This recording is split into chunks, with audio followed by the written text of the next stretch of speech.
আসসালামু আলাইকুম। আমার প্রিয় পিঠার তালিকায় যত পিঠা আছে তার মধ্যে এই দুধ চিতই অন্যতম। শীতকালে কাঁপতে, কাঁপতে এই পিঠা খাওয়া অনেক বেশি মজাদার।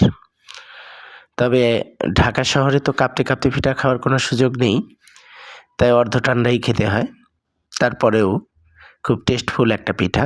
তবে সেটা ভালো মানের খেজুরের গুড় দিয়ে বানালে আরও বেশি সেরা মানের হয়, সেরা স্বাদের হয়।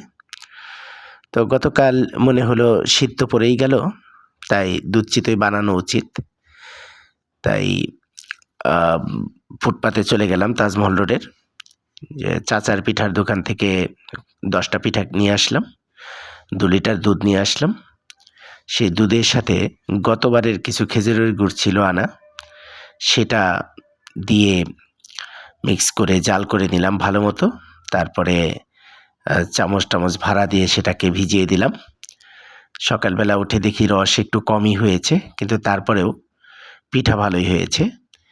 এর মধ্যে ২ কর্মচারী এসেছিল সকালবেলা, তাদের একটু ভাগ দিলাম ২ টো। এরপরে এক ছাত্র আসলো দেখা করতে। ও বিএমএতে ট্রেনিংয়ে চলে যাবে, তাই দেখা করতে আসছিল বাসায়। তো ওর ভাগে একটা জুটলো। কাজের খালাকে দিয়েছি ২ টো। আমি ২ বারে খেয়েছি ২ টো। একটা এখন আছে। তো যাই হোক, অসাধারণ টেস্ট হয়েছিল পিঠাগুলো।